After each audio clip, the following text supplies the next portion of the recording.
Dice, era evidente que estos hombres habían caminado con Jesús. Yo me animo a preguntarte el día de hoy, ¿es evidente en tu vida diaria que estás caminando con Jesús? ¿Será que en tu trabajo, escuela, en tu casa, para que sepan que eres un hijo de Dios lleno del Espíritu Santo, será que tienen que verte con la Biblia aquí debajo del brazo? ¿O será que tus acciones diarias, todos los días, hacen evidente a las personas alrededor que estamos llenos del Espíritu Santo? Y llegamos a Hechos capítulo 2, verso 1, nada más es por contexto. Dice, cuando llegó el día de Pentecostés, estaban todos unánimes y juntos, y de repente vino del cielo un estruendo como de un viento recio que soplaba, el cual llenó toda la casa donde estaban sentados, y se les aparecieron lenguas repartidas como de fuego, asentándose sobre cada uno de ellos. Y fueron todos, di conmigo, llenos del Espíritu Santo. Y comenzaron a hablar en otras lenguas según el Espíritu les daba para que hablasen. Quiero que veas de dónde nace la idea del día de Pentecostés. Pentecostés no se celebra por primera vez en Hechos capítulo 2. Pentecostés era una fiesta que celebraba el pueblo de Israel. Se llama Pentecostés, eso significa 50. Pentecostés significa 50. Y es la fiesta que se celebraba 50 días después de la Pascua. ¿Alguien se acuerda qué sucedió en la Pascua en el libro de Éxodo? ¿Alguien? La Pascua, el pueblo de los hebreos, el pueblo de Israel, es liberado de Egipto. Ellos habían sido cautivos, habían estado bajo la opresión de los egipcios, y el día de la Pascua el Señor da la instrucción a todo el pueblo que tomen un cordero. ¿Recuerdas esto? Que tomen la sangre del cordero y pinten los dinteles de la puerta. ¿Qué pasa? Hay victoria, hay triunfo sobre la muerte, porque el ángel de la muerte se pasea alrededor del pueblo, y donde sea que está la sangre de ese cordero, el pueblo puede vivir. Después de eso ellos salen, y 50 días después, es decir, en el Pentecostés, en el libro del Éxodo, ellos llegan a un lugar llamado Sinaí. En Sinaí hay una montaña, hay un monte, y Moisés tiene que subir a este monte porque Dios quería inaugurar una nación.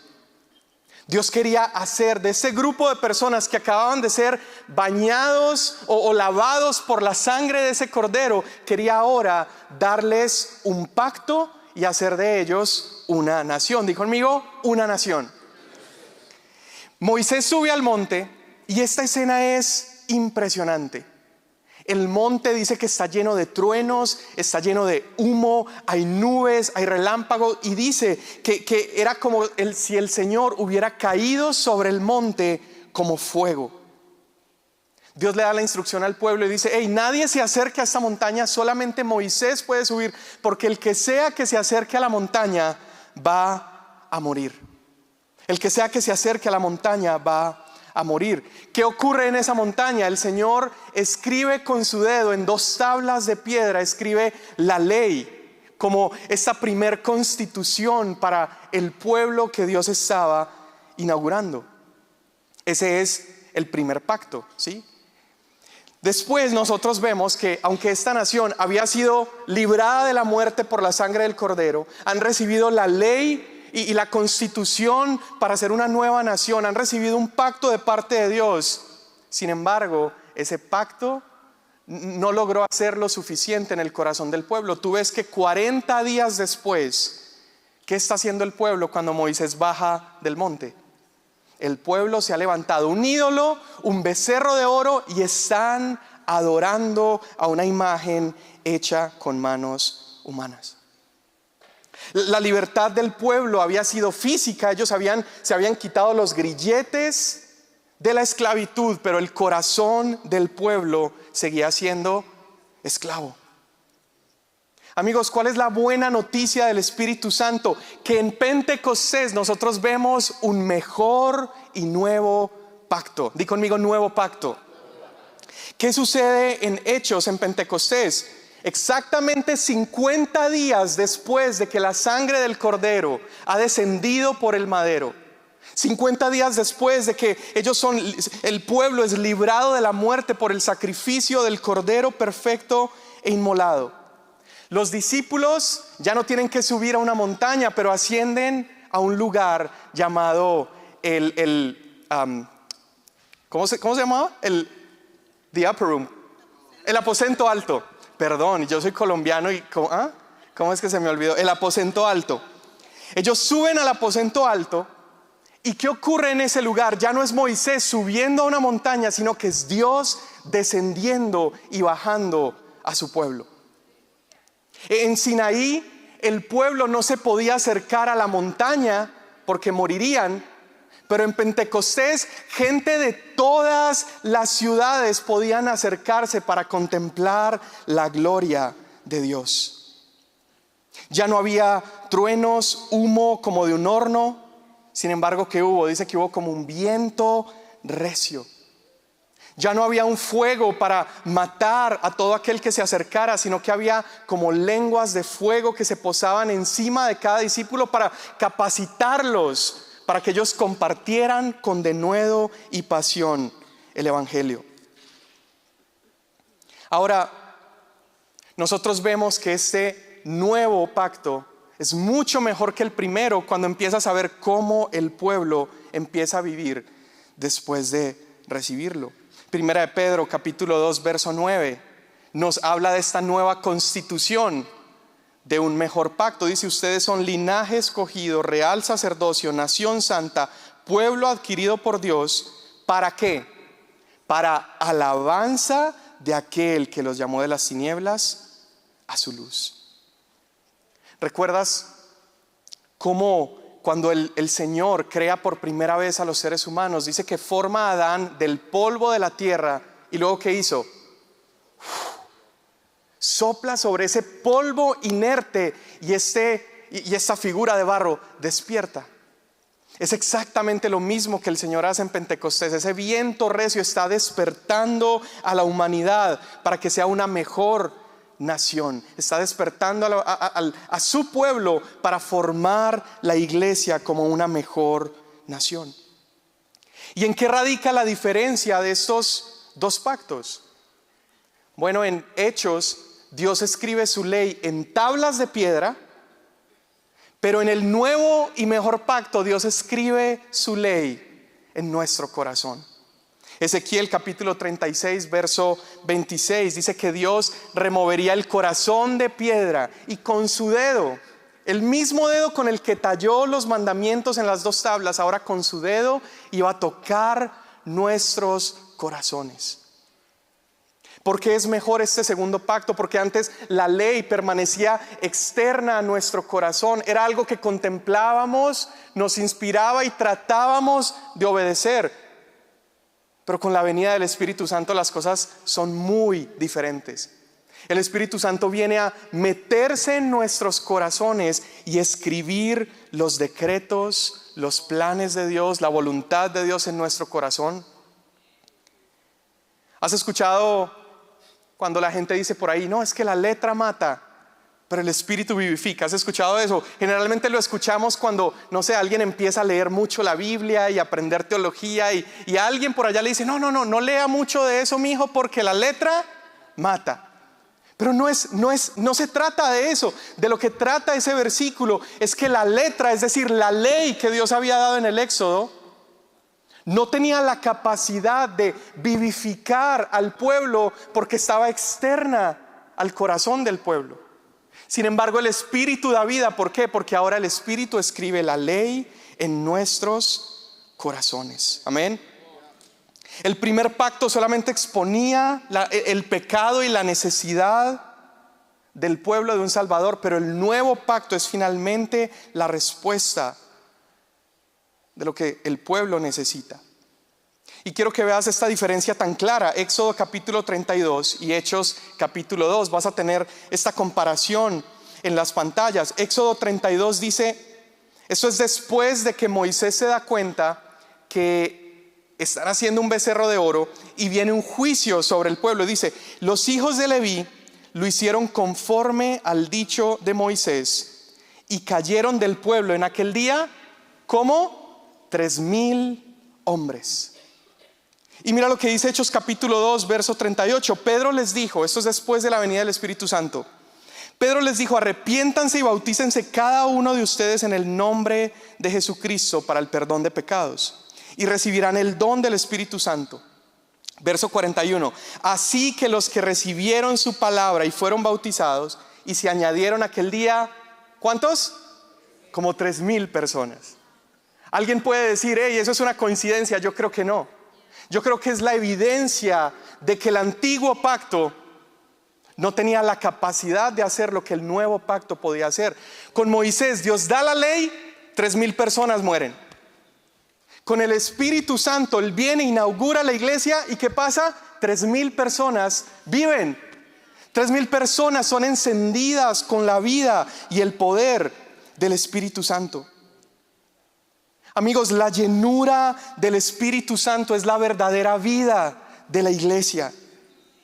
La iglesia no es un edificio lleno de gente. La iglesia es un pueblo lleno del Espíritu Santo. ¿Qué hubiera pasado si, dale el aplauso a Jesús? ¿Qué hubiera pasado si esta mañana hubiéramos tenido muchas más pulgadas de nieve, hubieran cerrado las calles y este edificio se hubiera quedado vacío el día de hoy? Este edificio solamente sería una bonita bodega.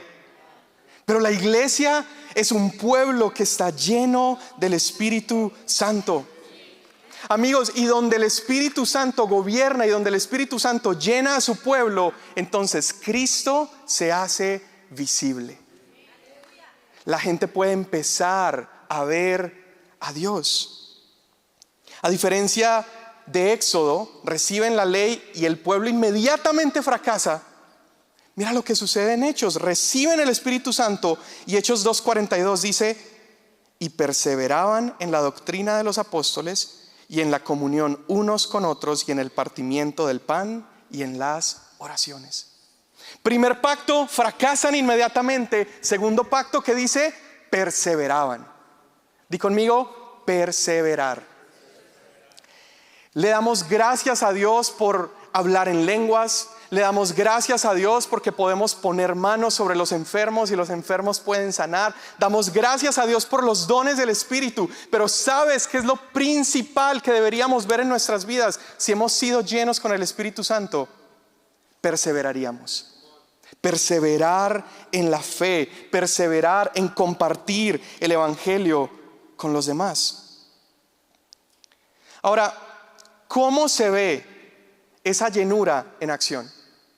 Bueno, de eso trata Hechos capítulo 3 y capítulo 4. Vamos a leer Hechos 3, verso 3. Dice: cierto día Pedro y Juan subían al templo a la hora novena, la hora de la oración. Y había un hombre cojo desde su nacimiento, al que llevaban y ponían diariamente a la puerta del templo llamada La Hermosa, para que pidiera limosna a los que entraban al templo. Y viendo a Pedro y a Juan que iban a entrar al pueblo, les pedía limosna. Entonces Pedro y Juan, fijando su mirada en él, le dijo: míranos. Él los miró atentamente, esperando recibir algo de ellos. Pero Pedro le dijo: no tengo plata ni oro, pero lo que tengo te doy. En el nombre de Jesús el Nazareno, anda.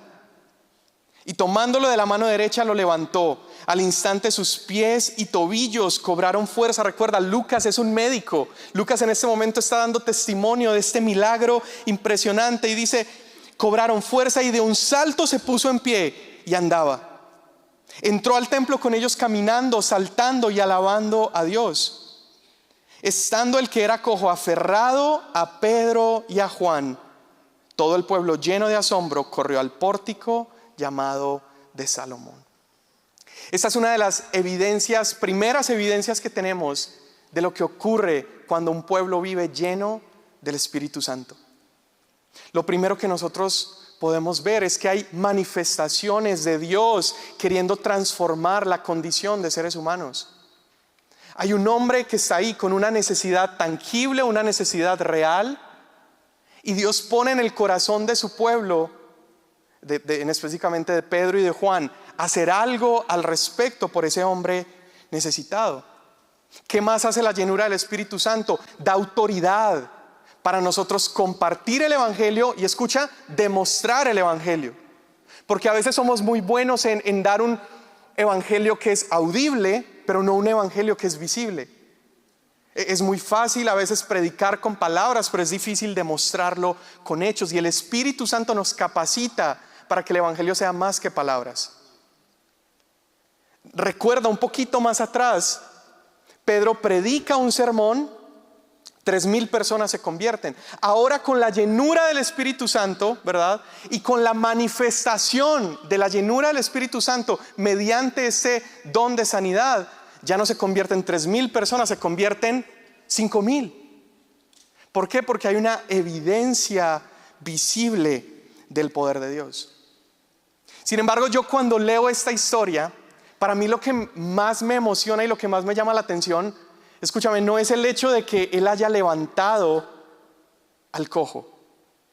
Si tú has leído hasta el libro de Hechos, te das cuenta que en los 4 evangelios antes de Hechos ya hay cojos que se han levantado, ¿verdad?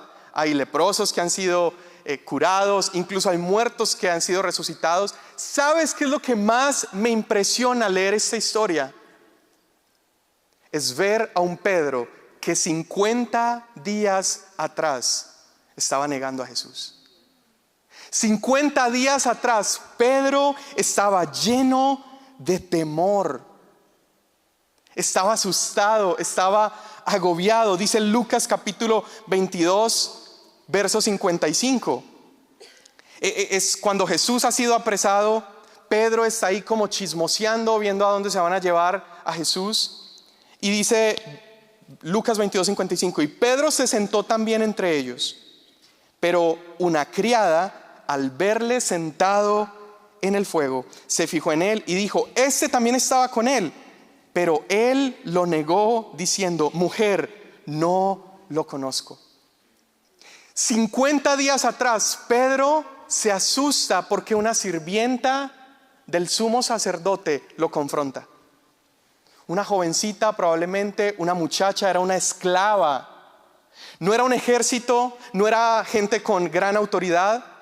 Una jovencita lo confronta, y ¿qué hace Pedro? Miente, niega a Jesús. La segunda vez él dice: no, yo no soy. Y la tercera vez dice que él maldice. O sea, usa un vocabulario grotesco y maldice, y luego dice: yo no conozco a este hombre. Sin embargo, 50 días después, ¿qué ha cambiado en Pedro? ¿Qué es diferente en Pedro? Pedro ha recibido la llenura del Espíritu Santo. Déjame te muestro otra evidencia, algo que creo que me muestra un Pedro que ha sido diferente. En Hechos 3 leímos que junto a la puerta de la hermosa ponían a este hombre cojo, y el verso 2 dice: y todos los días lo dejaban allí para que pidiera limosna. ¿Cuántos días estaba ahí el limosnero? Todos los días. Y acabamos de leer en Hechos capítulo 2 verso 46, dice, es hablando acerca de Pedro y de la iglesia: además, todos los días iban al templo y celebraban la cena del Señor. Todos los días el hombre cojo estaba en el templo. ¿Cuántos días estaba Pedro en el templo? Todos los días. Amigos, Pedro había visto a ese hombre. Pedro había visto a ese hombre cojo, había visto a ese hombre necesitado. Sin embargo, es hasta después de la llenura del Espíritu Santo que Pedro se atreve a orar con fe y a hacer un milagro a las afueras del templo. Él sabía que el templo era un lugar peligroso para hacer un milagro. Sin embargo, ¿qué cambió ahora? Tiene el Espíritu Santo. Entonces recuerda esto: Pedro 50 días atrás se asusta con una criada, niega a Jesús. 50 días después vamos a ver al Pedro después de la llenura. Hechos capítulo 4 versículo 1. El hombre cojo ha sido sanado, las multitudes se empiezan a reunir para ver qué es lo que está pasando. Hechos 4 versículo 1 dice: mientras Pedro y Juan hablaban, se les echaron encima. ¿Quiénes? Los sacerdotes, el capitán de la guardia del templo y los saduceos. 50 días atrás se asustó con una sirvienta, ahora tiene a toda la autoridad, el Sanedrín entero, hay capitanes de la guardia, hay gente armada en ese lugar. Amigos, es para que Pedro estuviera muerto de miedo como lo estuvo 50 días atrás, ¿sí o no? Es para que estuviera huyendo, negando a Jesús. Sin embargo, mira lo que dice. Ellos estaban indignados porque Pedro y Juan enseñaban al pueblo y anunciaban en Jesús la resurrección de entre los muertos. Les echaron mano y los pusieron en la cárcel hasta el día siguiente, pues ya era tarde. Pero muchos de los que habían oído el mensaje creyeron, llegando el número de hombres como a 5,000. Ahora vamos a ver a un Pedro valiente frente a las autoridades. Es el mismo hombre, es el mismo rostro, tiene el mismo nombre, sin embargo, no es el mismo Pedro. Es un Pedro capacitado para vivir la vida de Dios. Pedro se encuentra rodeado de la máxima autoridad. Ha pasado una noche en prisión, que es para que él ya probó un poquito, para que estuviera lleno de miedo. Él sabe que estos hombres lo pueden condenar, son los mismos que condenaron y mataron a Jesús. Sabe que lo pueden azotar, encarcelar, lo pueden matar. Y mira lo que dice el verso 5. Sucedió que al día siguiente se reunieron en Jerusalén los gobernantes, ancianos y escribas. Y estaban allí el sumo sacerdote Anás, Caifás, Juan y Alejandro, y todos los que eran del linaje de sumos sacerdotes. O sea, era todo el mundo en contra de Pedro. Poniendo a Pedro y a Juan en medio de ellos, los interrogaban. Y les decían, ¿con qué poder o en nombre de quién han hecho ustedes esto? Y a continuación, esto léanlo en casa, por favor. Pedro predica un mensaje exponiendo el evangelio con semejante valentía. Pedro prácticamente le dice a toda esa gente, le dice, ustedes mataron a Jesús. Pedro ya no está negando a Cristo, está proclamando a Cristo con valentía, con poder, por medio de la llenura. Verso 13 dice, al ver la confianza de Pedro, o sea, le estaba predicando con una confianza. Dice, y dándose cuenta de que eran hombres sin letra y sin preparación, se maravillaban y reconocían que ellos habían estado con Jesús. Amigos, tú y yo no necesitamos grandes títulos, no necesitamos ir a la universidad teológica para entonces poder predicar a Jesús. Dice que eran hombres sencillos, comunes y corrientes. Y sin embargo, los más educados de esa sociedad estaban asombrados porque esos hombres sencillos, comunes y corrientes estaban hablando con autoridad. Dice, era evidente que estos hombres habían caminado con Jesús. Yo me animo a preguntarte el día de hoy, ¿es evidente en tu vida diaria que estás caminando con Jesús? ¿Será que en tu trabajo, escuela, en tu casa, para que sepan que eres un hijo de Dios lleno del Espíritu Santo, será que tienen que verte con la Biblia aquí debajo del brazo? ¿O será que tus acciones diarias todos los días hacen evidente a las personas alrededor que estamos llenos del Espíritu Santo? Estos hombres empiezan a interrogarlos, quieren meterle temor a Pedro y a Juan. Y mira cómo responden ellos, verso 16. ¿Qué haremos con estos hombres?, decían. Porque el hecho de que un milagro notable ha sido realizado por medio de ellos es evidente a todos los que viven en Jerusalén.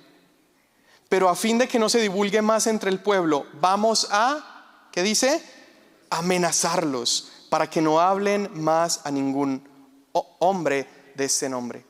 50 días atrás hubieran amenazado a Pedro, yo te digo, ese hombre se hubiera escapado a Capernaum, se hubiera escondido en algún pueblo por allá. Pero 50 días después, lleno del Espíritu Santo, dice el verso 18, cuando los llamaron, les ordenaron ya no hablar ni enseñar en el nombre de Jesús. Pero Pedro y Juan contestaron, ustedes mismos juzguen si esto es justo delante de Dios, obedecerlos a ustedes en vez de obedecer a Dios. Verso 20, porque nosotros no podemos dejar de decir, ¿qué dice?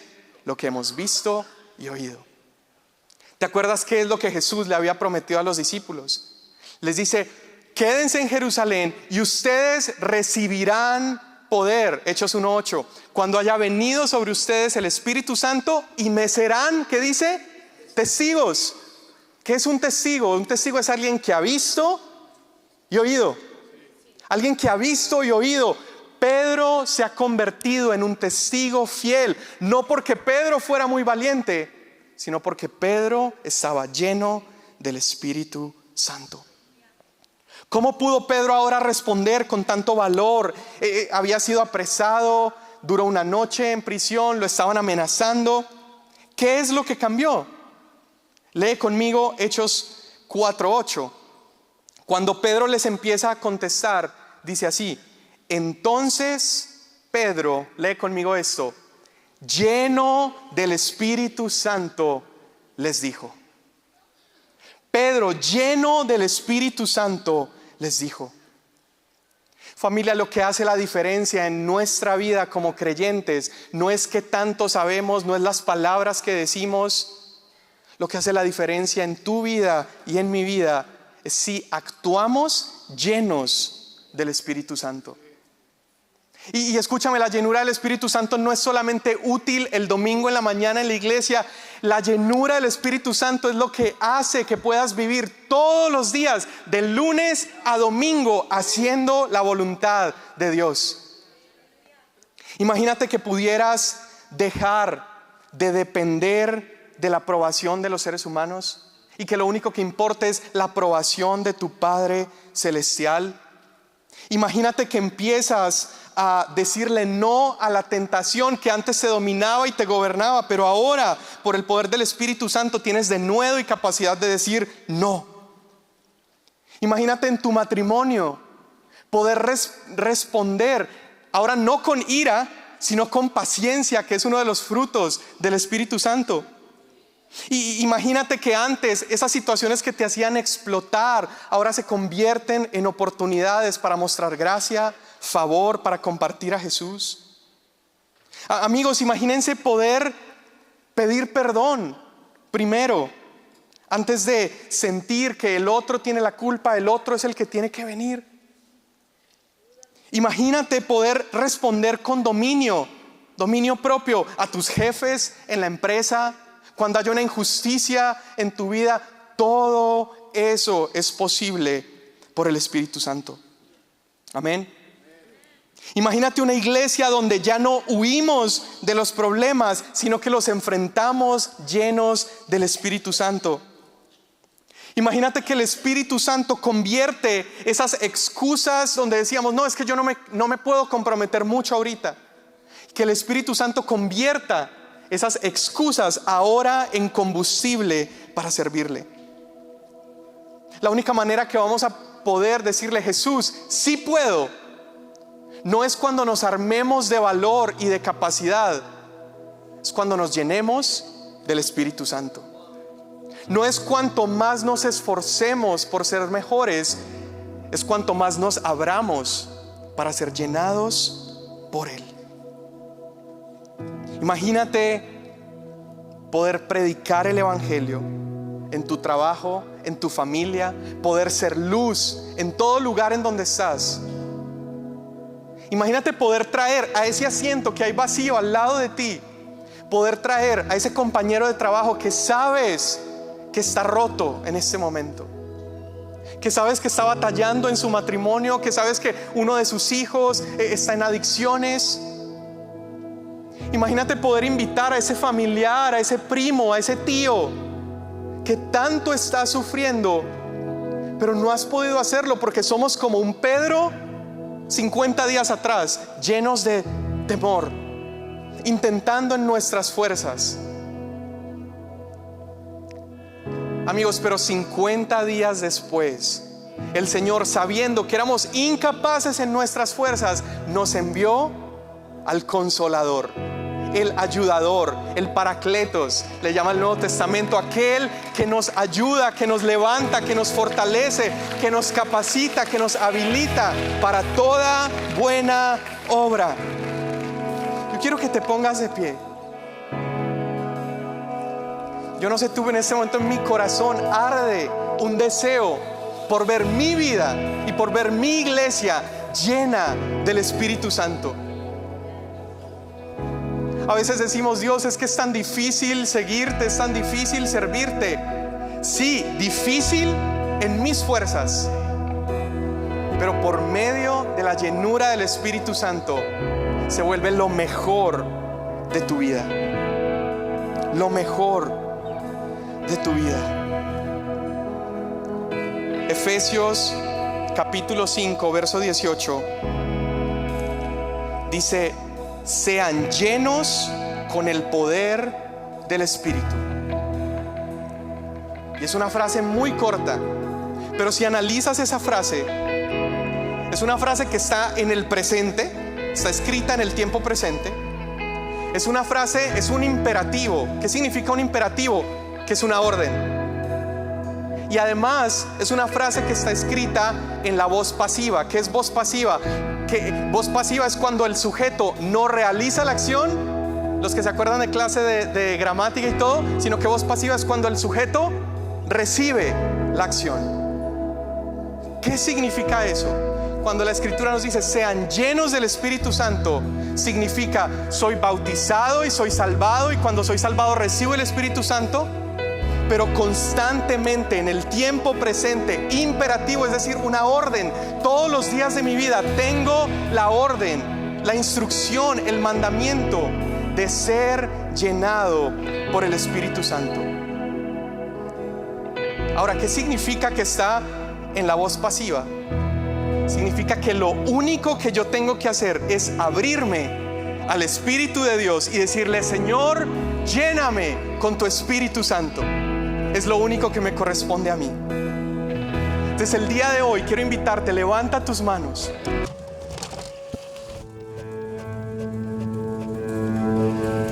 Hey, me encantaría saber qué es lo que te gustó de este mensaje. Pon abajo tus comentarios, pon ahí qué es la parte que te resaltó, o dinos qué no te gustó. Nos encantaría tener este diálogo contigo. Pero si crees que alguien debe escuchar este mensaje, sería de gran apoyo para ellos como para nosotros que se los compartieras. Si dices, me encanta el contenido de Vino Nuevo, lo que está pasando ahí, dale un like, suscríbete, así te llega más información. Nos encantaría poder conectar contigo a través de este medio. Que Dios te bendiga. Nos vemos en el siguiente video.